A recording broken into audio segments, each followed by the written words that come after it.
आपल्या ते प्लस घरी गेल्यावर एकदम धक्का बसणार होती. टाईममध्ये तेवढा आपल्याकडे म्हणजे थोडंच वेळ घरी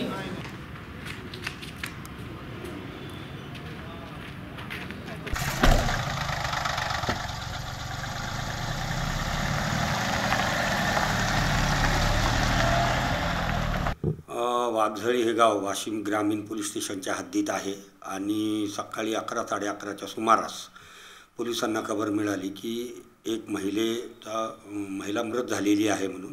त्या संबंधानं मग अधिक चौकशी केली असता सदर महिलेचा त्या दिवशी सकाळी 3:30-4 वाजताच्या सुमारास तिच्याच पतीने धारदार शस्त्राने गळ्यावर वार केला होता आणि त्याच जखमीमुळं तिचा मृत्यू झालेला आहे. या संबंधाने पोलीस स्टेशन वाशिम ग्रामीण येथे खुनाचा गुन्हा दाखल केलेला आहे. त्याच पद्धतीने यामध्ये फिर्यादीला विचारपूस केली असता त्यांनी सांगितलं की हुंड्याच्या अनुषंगाने मागणी होती आणि त्याच कारणामुळे हा प्रकार घडलेला आहे.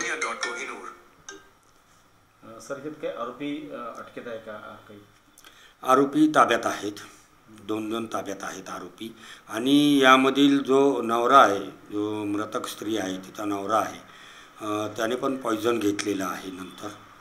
तर कौटुंबिक वाद आहे, कौटुंबिक वादातून हे प्रकरण घडलेलं आहे. एबीपी माझा, उघडा डोळे बघा नीट.